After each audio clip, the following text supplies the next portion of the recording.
Hello friends, गावाकडचा दुसरा दिवस होता. अशी सकाळची शांतता, असं मातीचं सारवलेलं घर आणि असं वातावरण शहरात कुठेच बघायला भेटत नाही. आणि घराच्या मागच्या प्लॉटिंगमध्ये भाजीपाला लावला होता. भाजीपाला लावणं सोपं असतं, पण त्याची निगा राखणं खूप महत्त्वाचं आहे.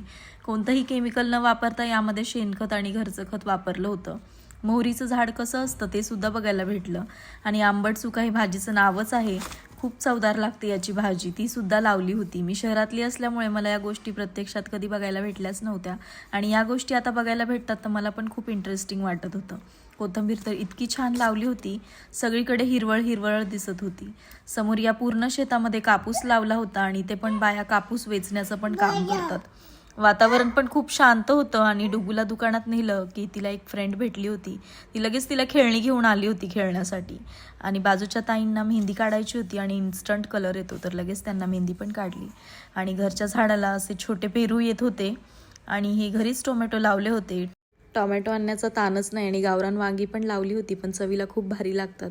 गावी भाजीपाल्याचं टेन्शन नसतं. त्यानंतर चुलीवर भात बनवला होता आणि भाकरी बनवणं सुद्धा सुरू होतं. गॅसवरचं जेवण तर आपण नेहमीच खातो, पण चुलीवरचं जेवणाचा आनंद वेगळाच आहे.